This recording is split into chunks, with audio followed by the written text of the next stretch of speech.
I wanted to finish up the Gavanas of the Seder and also talk about Chol Hamoed and Shviri Shel Pesach a little bit. As you know, we discussed that a few times in the past. We already discussed that Leil Pesach, Leil Shimurim, is the night of the new birth of Klal Yisrael. Klal Yisrael was reborn.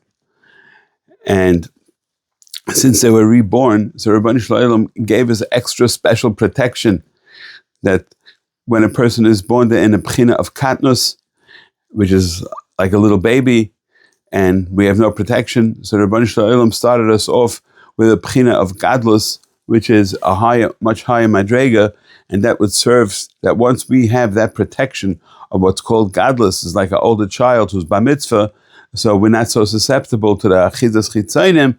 So therefore, Rabbeinu Shalom did us this huge favor of starting us off with gadlus as opposed to katnus. Now, and we spoke already about the kavanas and the kiddush. I wanted to speak a little bit about matzah. As you know, there are three matzahs, and in the three matzahs, so there are different madregas. Matzah is keneged the ois hey in Shem Havaya, which is representative of Bina, which is keneged the ois hey. Now, the reason why it is three matzahs, because generally speaking, the word lechem is gematria 78. 78 is 3 times 26, which is Shem Havaya.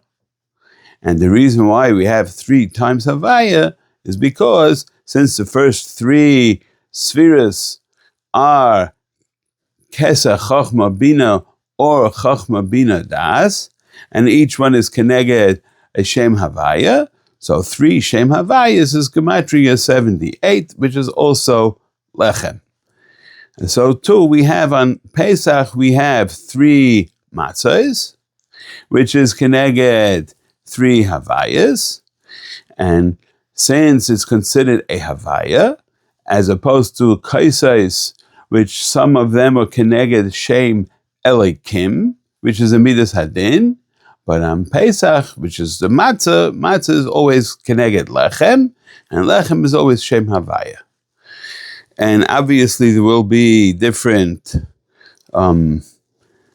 shemas, different hamtokas that are here, but it's also split into 4 parts. There's 2 katnas and 2 gadlus.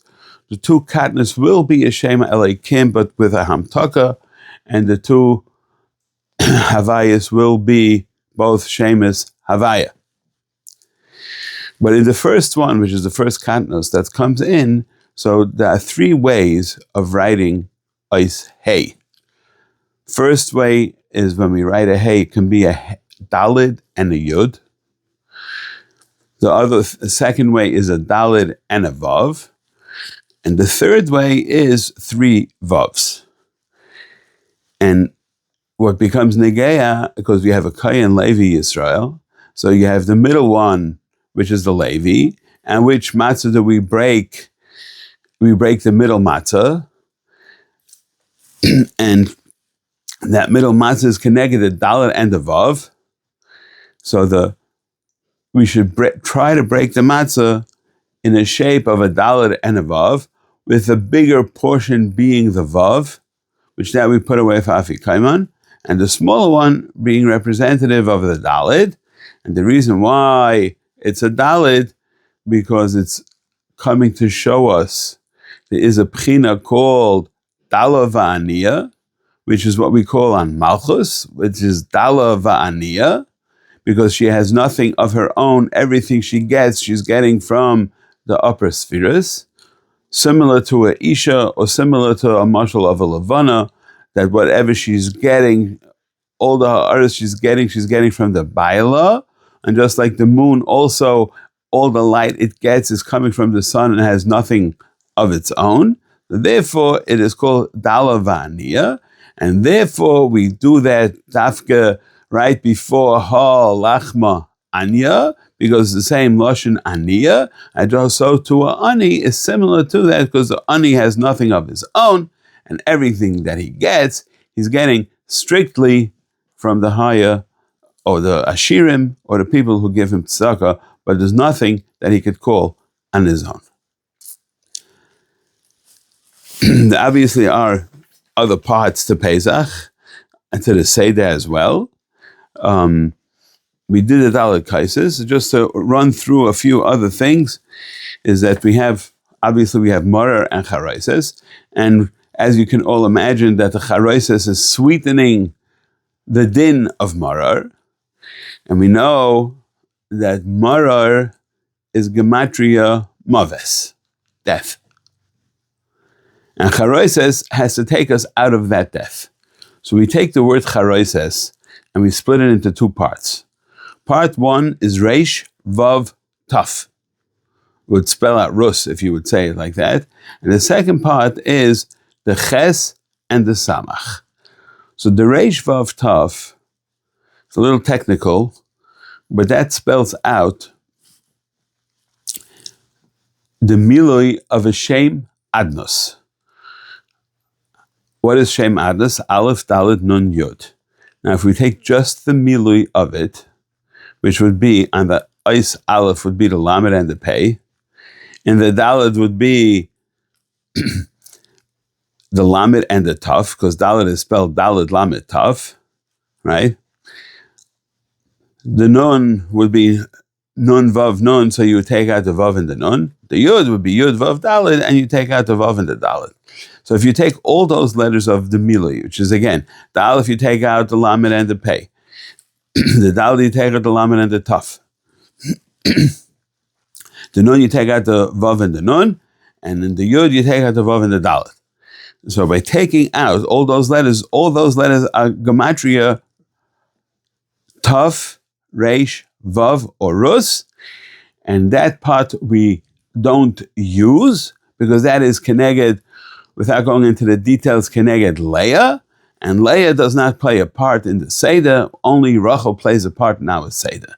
So we're going to set apart those Isis which are Gematria Rus from the Shem Adnos because it's Keneged Leah. However, now we're left with Samaches of the Charaises. Samaches and Charaises is Gematria 68, which is the same Gematria as Chaim. Chaim is 68. And Chaim being 68, which is the Hamtaka for the Marar, which is Gematria Charaises. And so what we do is we take the Marar, which is Gematria Maves, and we dip it in the Charaises, and we give the Maves a little chiyus so it wakes it up. Now, that's Marar and Charaises, which is very important. Without going into the detail of Shulchan Aruch, the Arizal has probably 20 pages on Kavanas Achila, which is in Parshas Ekev, which is the shmuz for another time. But obviously, when everything that you're eating has to have in mind that it should be a kavanah l'shem mitzvah. I wanted to jump over a little bit to put things in perspective. In the Haggadah, we have a lot of fours. We have 4 kaises, we have 4 sons, and we have a lot of fours. And what is the 4 coming to represent? So as we know that since we are in the pchina of Dalava Aniyah, Avadam Hayinu, L'Fayr B'Mitzrayim, we started off with absolutely nothing. So it's a little bit representative of the Eis Dalid, and therefore it's represented to us in a form of Dalid Banim, Arba Banim, and Dalid Kaises, because it's showing us it's representative of the Eis Dalid.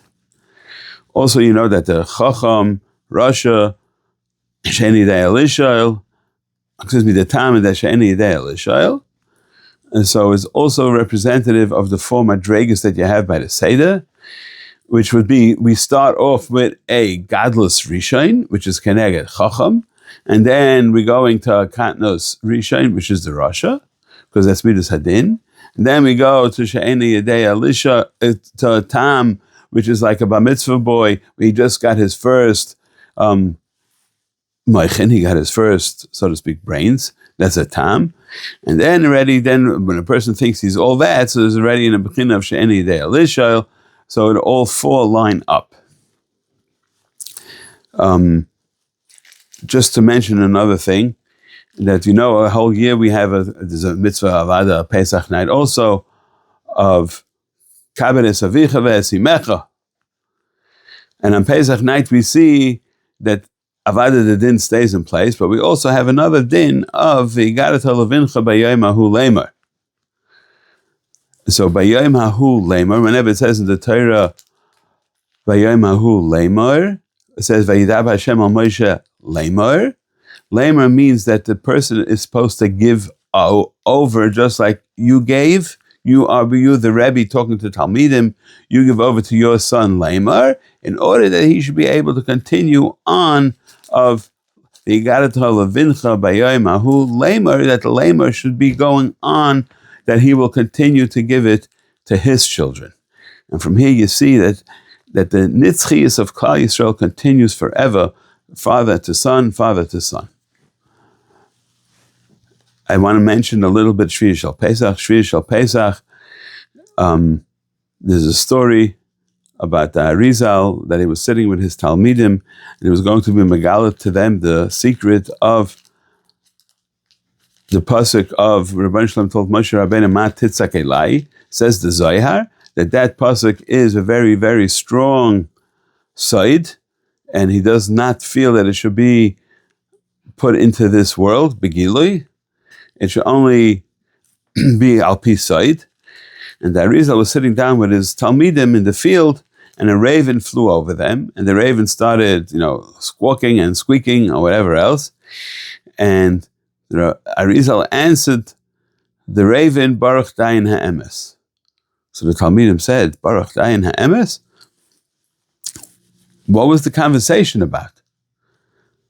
And so Arizal said that the raven told me that because I was megala the secret of this pasuk, Matitzak Elai, so there's a gzerim from Shemaim that my son is going to die. So he went home to check on his son. The son was fine. But later that evening, the son got sick, and he died within 3 days. And that was the side of Matitzak Elai. The Arizal goes on to explain what is the side HaParsha, which, for obvious reasons, I'm going to be scared to say it over. But of those who want to see, it's in Drush Yud Beis in Shara Kavanas.